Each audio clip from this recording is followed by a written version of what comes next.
Hello दोस्तों, कैसे हैं आप लोग। जैसा कि आपने देख लिया होगा थंबनेल, वहां पे हमने सीटेट संबंधी महत्वपूर्ण बातें जो आपको बताना है कि लास्ट 30 दिन, यानी आपके पास कितना है, लास्ट 30 दिन का हम स्ट्रेटेजी लेके चलते हैं कि लास्ट 30 दिन आप क्या करें ऐसा कि आपका फर्स्ट अटेम्प्ट में, हाँ सर जी, फर्स्ट अटेम्प्ट में आपका रिजल्ट हो जाए। तो आपको फर्स्ट अटेम्प्ट में आपको पास करना है, तो कुछ आपको तो सोचना होगा कि एक बार में हम सीटेट कैसे पास करें। तो इसके लिए कुछ आपको तरीका अपनाना होगा, स्मार्ट वर्क, जिससे आप एक बार में सीटेट पास हो सकते हैं। जी, आप सुन रहे हैं, सच में एक बार में आप सीटेट पास हो सकते हैं। कुछ मुश्किल नहीं है, बहुत हार्ड नहीं है। हाँ जी, हार्ड नहीं है, कैसा नहीं है कि सीटेट बहुत हार्ड है, बिल्कुल हार्ड नहीं है। आप एक बार में पास हो सकते हैं। तो जैसे देखिए, पहले कुछ कुछ बात, अगर आपका बेसिक ठीक है, जैसे आप कौन सा पेपर देना चाहते हैं, 6 to 8 देना चाहते हैं, 1 to 5 देना चाहते हैं, क्या देना चाहते हैं, 6 to 8 में आपका मैथ है कि आपका सोशल है। अगर पहले 1 to 5 की बात कर लेते हैं कि 1 to 5 है तो क्या करना है। अगर जिनका बेसिक एकदम ठीक है, उनको हिंदी आता है, उनको मैथ आता है, तो आप क्या कर सकते हैं कि आप सीधे सेट प्रैक्टिस करें। सेट प्रैक्टिस आप ज्यादा से ज्यादा सेट लगाएं, वो भी प्रीवियस ईयर। हम हमेशा सजेस्ट करते हैं कि आप प्रीवियस ईयर ही करें। आपके पास प्रीवियस ईयर काफी मात्रा में होगा, हमको लगता है कि 20 60 के आसपास प्रीवियस ईयर है, 60+ ही प्रीवियस ईयर है। तो अगर ये एक दिन में एक भी लगाएंगे तो भी बच ही जाएंगे आपको सेट। तो कितना लगाइएगा। तो सबसे पहला दिमाग में आप बैठाइए कि अगर आपका बेसिक ठीक है, आपको लगता है कि पैसेज पढ़ के हम कैसा भी पैसेज रहेगा 15 नंबर ला लेंगे, मैथ है 15 नंबर, 15 15 30 नंबर ला लेंगे। अगर संस्कृत इंग्लिश लेते हैं, वहां पे पैरालॉजी 15 नंबर हम वहां से पकड़ के ला लेंगे। ठीक ठाक आपका स्कोर है, सीडीपी वगैरह थोड़ा नॉर्मल करते हैं तो कर लेते हैं। जिनका मैथ साइंस है, अगर 6 to 8 बात करें तो मैथ साइंस में जिनका है वो 45 कर लेते हैं 60 में, तो उनका बहुत अच्छा है। अगर तो वो लोग नॉर्मल सेट से प्रैक्टिस कवर कर सकते हैं, वहां थोड़ा आइडिया लग जाएगा। लेकिन अगर आपको बिल्कुल नहीं आता है, आप समझिए कि हमको जीरो लेवल से करना है, हमें बिल्कुल नहीं आता है, आप नहीं चाहते हैं कि हम तेज बने, हमको बिल्कुल सर जी बताइए कि जीरो लेवल से क्या करें, हमको कुछ भी नहीं आता है, तो आप 30 दिन का स्ट्रेटेजी बनाइए। सबसे पहले क्या करिए, 1 से 5 दिन कोशिश करें कि 1 से 5 दिन पूरा, यहाँ पे हमको लगता है 3 दिन में आप, 3 दिन में आप पूरा सीडीपी कवर कर पाएंगे।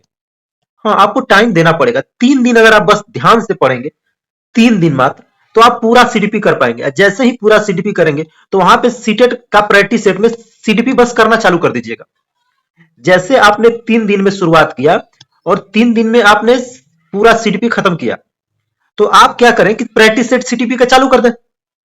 हाँ, आप सीडीपी का प्रैक्टिस चालू कर देंगे तो वहां से आपको आइडिया लगेगा। अब अगला 3 दिन क्या करना है। अब आपको 2 दिन, हिंदी में मात्र 2 दिन लगने वाला है पैडोलॉजी में, या एक दिन में भी आप ढंग से पढ़े तो एक दिन में खत्म कर लेंगे, या 2 दिन में। 2 दिन में आप पूरा हिंदी खत्म कर सकते हैं। आज जब हिंदी खत्म होगा तो आपके पास टोटल 60 नंबर का स्कोर होगा, और बहुत हार्ड नहीं है सीडीपी और हिंदी। आप यहां 60 में 50 नंबर आराम से कर पाएंगे। अगर सीडीपी ढंग का पढ़ लिया आपने 3 दिन में, समझ गए चीजों को, तो शुरुआत है तो शुरुआत 50 तो ना होगा, मानते हैं 50 तक कर पाएंगे, 40 45 50 तक जाएंगे। लेकिन हाँ, प्रैक्टिस से शुरुआत 5 दिन में आप आराम से, यहाँ कितना दिन हुआ, 5 2 7 दिन, मतलब एक सप्ताह के अंदर अंदर 60 क्वेश्चन में आप 50 नंबर तक पहुंच सकते हैं इजिली। अब सुनिए, अब अगर पेपर 1 है, हम मैथ की बात करते हैं, पेपर 1 है, अगर मैथ की बात करते हैं, तो मैथ में तो अगर जिनका बेसिक ठीक है तो 15 नंबर तो ऐसे ही कर देते होंगे, आप प्लस 15 नंबर पेडोलॉजी। तो इसके लिए क्या करना है आपको, मैथ का पेडोलॉजी अगर यूट्यूब वगैरह पे नहीं मिलेगा, हमको पता है कि यूट्यूब वगैरह पे ही सारे कंसेप्ट एक साथ नहीं मिल पाते हैं, तो आप क्या करें कि यूट्यूब से चैनल से खोजिए, अगर कहीं कहीं मिल पा रहा है तो यहाँ पे करें, या एनसीईआरटी बुक्स वगैरह का आप ले ले पेडोलॉजी का कोई, वहां आपको मिल जाएगा। तो आप 3 4 दिन इसको पढ़ें। थोड़ा सा मैथ हार्ड सब्जेक्ट है, जिनको नहीं आता है उनको थोड़ा सा बोरियत लग सकता है, तो पेडोलॉजी तो आप थोड़ा पकड़ लेंगे, लेकिन अब मैथ बनेगा कैसे। जिनको बिल्कुल मैथ बनाने नहीं आता है वो लोग क्या करें। तो आप छोटे छोटे बहुत हार्ड क्वेश्चन नहीं आते हैं, तो आप प्रैक्टिस सेट में एक बार प्रीवियस ईयर का सिलसिलेवार तरीके से देखिए कि किस टॉपिक से क्वेश्चन आते हैं। एवरेज से आते हैं, एरिया से आते हैं, आपको रेक्टेंगल का, स्क्वायर का एरिया वगैरह, डेसिमल वगैरह, फ्रैक्शन वगैरह, तो आप इन सब चीजों को आप ध्यान से पढ़े और फिर आप करें तो थोड़ा बहुत आप 10 में से इसमें से, अब जिनका मैथ बिल्कुल भी वीक है, एकदम नहीं आता है, तो कोशिश करें कि 15 नंबर में से जुटा ले 5 नंबर इधर, तो आप 20 के आसपास पहुंचने का कोशिश करें, 30 में 18 भी कर पाते हैं तो बाकी ठीक कर लेंगे आप। और कोशिश करिएगा कि इससे कम ना रहे आपका नंबर। ठीक। अब थोड़ा सा संस्कृत वगैरह का बात कर दें तो आप थोड़ा सा संस्कृत वगैरह का बात कर दें। देखिए, अगर मान लीजिए किसी का संस्कृत है या आपका इंग्लिश है, तो अब देखिए किसी का एक ही लैंग्वेज ठीक है। अगर इंग्लिश, हाँ मुझे पता है सीटेट में संस्कृत भी इस टाइम टफ आ रहा है और इंग्लिश भी टफ आ रहा है सेकंड लैंग्वेज का, तो आपको क्या करना है, इधर ई वाला पोर्शन वीक छोड़े, नॉर्मल करें। आप मान के चले कि हमको इस एग्जाम में काउंट ही नहीं करना है इस 30 नंबर को, हमें 120 में ही आपको टारगेट बनाना है कि हमारा 82 प्लस या 91 प्लस हमारा नंबर है। मतलब 120 में ही 91 का आप टारगेट रखें कि हमको 20 में ही इतना नंबर हमको कर लेना है। इसमें से कुछ नंबर ही आपका सही आते हैं। इसके लिए आप क्या करें, संस्कृत वगैरह का जितना से ज्यादा, अगर संस्कृत आप लिए हैं तो जितना से ज्यादा सेट प्रैक्टिस करें। वहां पे भी सेम पैडोलॉजी होता है, थोड़ा सा समझेंगे पकड़ेंगे तो यहाँ चीजें आ जाएंगी। और जिनका इंग्लिश है और यहाँ पैसेज, हाँ पैसेज ढूंढ के लिखना इंपॉर्टेंट है, क्योंकि संस्कृत में से थोड़ा पैसेज ढूंढ के समझ के लिख पाएंगे तो थोड़ा नंबर्स बढ़ जाएंगे। अब वही सेम कार्य अगर इंग्लिश जिनको आती है तो ठीक है, चीजें नहीं आती है तो फिर दिक्कत ही है। तो चलिए थोड़ा मैथ साइंस की बात करते हैं।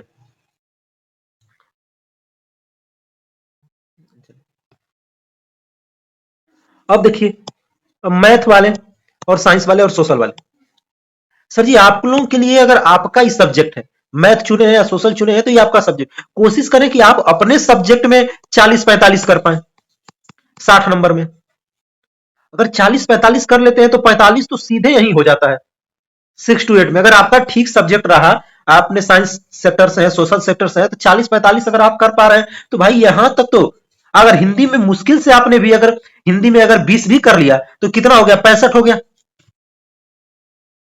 कहिए, हिंदी में अगर 20 भी कर लिया तो कितना हो गया, 65 हो गया।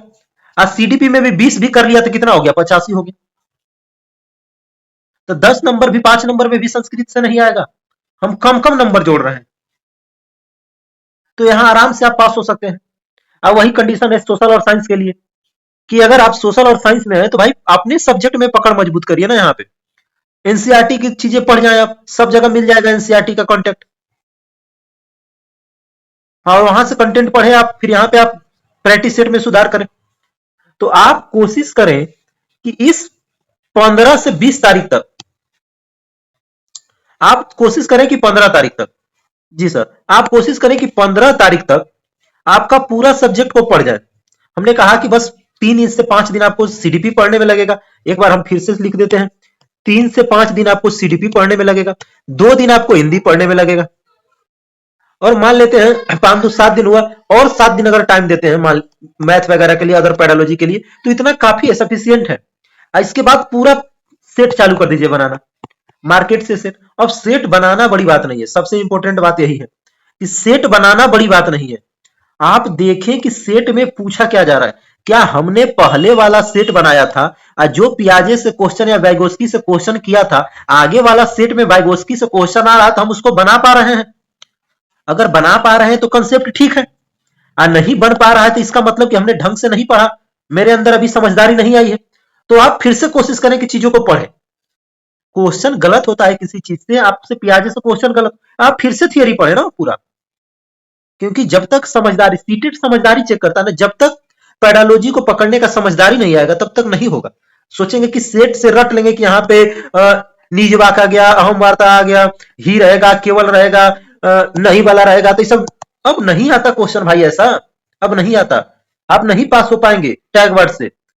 लोग फालतू का कहते हैं टैग वर्ड से आप क्वेश्चन कर लेंगे, हाँ टैग वर्ड काम करेगा, लेकिन इसको टैग वर्ड को जानने के लिए समझदारी चाहिए, कि आप क्वेश्चन देखें नहीं यही है, गलत काट दिए, काम खत्म। तो ऐसा अब नहीं होता है भाई। हम भी टैग वर्ड बताते हैं लेकिन वैसा ना होता, टैग वर्ड को समझना पड़ेगा कह रहा है क्या।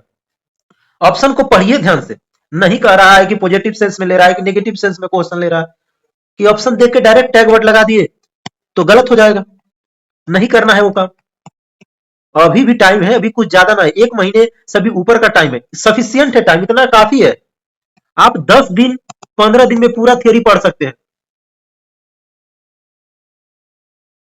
कहीं से भी आप नोट्स वगैरह परचेस किए हैं, आप कर सकते हैं, आराम से कर सकते हैं। अब फिर उसके बाद सेट प्रैक्टिस करें। हाँ सेट में हम बार बार करें कि सेट में क्या करना है कि जैसे ही सेट बनाए, कहीं किसी टॉपिक से क्वेश्चन फंसा इसका मतलब आपने वहां ढंग से रिवाइज नहीं हो पा रहा है, क्योंकि आप पहली बार पढ़ रहे हैं चीजों को। एक बार में चीजें नहीं होती हैं, फिर तुरंत आए अपने थियोरी पे पढ़े। एक दिन में एक ही सेट लगाए, 2 सेट लगाए। अब बाकी टाइम क्या करे, जो जहां जहां से क्वेश्चन फंसा है, जिस जिस टॉपिक से जो जो टॉपिक आपका फंसा है, वहां आप थियोरी फिर से कंप्लीट करें, तब जाके चीजें सही हो पाएगी। समझ आ रहा है? तो ज्यादा नहीं है, आप इसमें करें सर कितना टाइम पढ़े, पढ़ने का भी तो टाइम बता दीजिए। तो देखिए, अगर आप दिन में एक सेट भी करते हैं, मुश्किल से आप एक सेट भी करते हैं, तो एक सेट करने में आपको 2.5 घंटा लगेगा। कहिए, एक सेट करने में 2.5 घंटा लगा। आप कोशिश करें कि हर हाल में सर जी मेरा एक सेट 2 घंटा 5 मिनट तक हो जाए, या 5 से 10 मिनट तक हो जाए। इससे ज्यादा तो सेट में टाइम लगाना ही नहीं है, एग्जाम में नहीं मिल पाएगा भाई टाइम। साइन कराना, सिग्नेचर कराना, थंब लगाना, पेपर 5 मिनट डीले, 5 मिनट पहले लेना, ये सब नॉर्मल बात है। आप 2.5 मिनट का सेटअप तैयार करके एग्जाम में पक्का क्वेश्चन छूट जाएंगे। जब तक आपका टाइमिंग 2 घंटा, हम भी जितना सेट मरवाते हैं, आप लोग उससे कहते 2 घंटा से ज्यादा का टाइम ही नहीं देते हैं। सफिशियंट है 2 घंटा, आराम से कर पाएंगे। शुरुआत का अगर सेट लगाना चाहे तो 2 घंटा ले लीजिए, 2.5 घंटा आराम से शुरुआत का सेट में। लेकिन उससे दूसरा सेट बनाए तो हमेशा आपका 28 मिनट लगना चाहिए, फिर 20 मिनट लगना चाहिए, 15 मिनट, 10 मिनट। हर हाल में आपको 10 मिनट के अंदर आना है, क्योंकि प्रीवियस ईयर में रिपीट होंगे चीजें। तो टाइम कम लगाइए, क्योंकि एग्जाम में नए क्वेश्चन होंगे, तो आपको सोचने में टाइम ज्यादा लग सकता है। पेपर टफ हो सकते हैं, आसान, तो जैसा भी कंडीशन हो, तो आपको हर हाल में 2 घंटा में सेट कंप्लीट करना होगा, तब जाके आप सीटेट पास कर पाएंगे। अगर 2.5 घंटा का अभी भी आप सोच रहे हैं कि सर 2.5 घंटा में सेट लगाते हैं, भाई कभी नहीं हो पाएगा। हमसे लिख लीजिए आज कि 2.5 घंटा में सेट बनाते हैं, जाके एग्जाम में पास कर जाइएगा, छूट जाएगा, सारा क्वेश्चन छूट जाएगा। ठीक है इतना। और एक लास्ट इंपॉर्टेंट बात, अब बहुत सारे लोग क्या है, बहुत सारे लोग का डाउट है कि पहले तो इंग्लिश और हिंदी वाला ना समझ पाते हैं। क्या है सर जी, हिंदी लैंग्वेज, इंग्लिश लैंग्वेज, कौन सा रंग है, क्या रंग है। हर एक बार कितना बार हमने समझाया है लोगों को, फिर भी गलती करके आते हैं। कह देंगे कि पहले हिंदी दिख गया तो पहले इंग्लिश दिख गया। भाई पेपर में 2 पार्ट्स में होने हैं। पहला पार्ट्स वाला उसमें इंग्लिश, हिंदी, संस्कृत और सारे लैंग्वेज रहेंगे। और दूसरा पार्ट में पेपर 2 वाला लैंग्वेज में जाइएगा, फिर इंग्लिश, हिंदी पूरा लाइन से रहेगा। तो आप देखो ना कि कौन सा पेपर पहले चूज की हो। फर्स्ट लैंग्वेज क्या है, तो फर्स्ट लैंग्वेज जो है इसी में से ढूंढ के लिखो। इसमें हिंदी है, इंग्लिश है, अब बहुत सारे कहा कि इसी में का हिंदी, इसी में का इंग्लिश बना दिए। अरे भाई ऐसा नहीं करना है। पहला वाला जो लैंग्वेज, इसमें से पहला वाला में से ढूंढ लीजिए आपका क्या हिंदी है कि संस्कृत है। आप फर्स्ट लैंग्वेज हिंदी, सबको हिंदी लेता है फर्स्ट लैंग्वेज, तो इसमें का बस पहला पार्ट में का हिंदी बनाए। आपका क्वेश्चन 91 से चालू होगा, और दूसरा पार्ट में आप संस्कृत चूज किए होंगे या इंग्लिश चूज किए होंगे, तो आपका क्वेश्चन 120 से चालू होगा, 121। समझ आ रहा है चीजें, तो गलती नहीं करना है ना। हम आपको एग्जाम थोड़ा आने दीजिए पास, हम लास्ट में सीट करवाएंगे ऑनलाइन। डायरेक्ट हम क्वेश्चन लाएंगे, आप प्रैक्टिस करिएगा। अगर सेट चाहिए तो कमेंट बॉक्स में कहिए, डेली हम रात में सेट चलाते हैं। आप बस जुड़े रहिए, हम उसका डिस्कशन भी साथ साथ कराते चलेंगे। तो आशा करते हैं चीजें समझ आई होंगी। आज के लिए इतना ही, मिलते हैं फिर नेक्स्ट वीडियो में। अगर आपको कोई परेशानी दिक्कत हो तो आप मेरे चैनल पर कमेंट करिए, हम जरूर हेल्प करेंगे। अगर वीडियो अच्छा लगा हो तो आप इस चैनल को सब्सक्राइब जरूर कर ले। थैंक यू दोस्तों।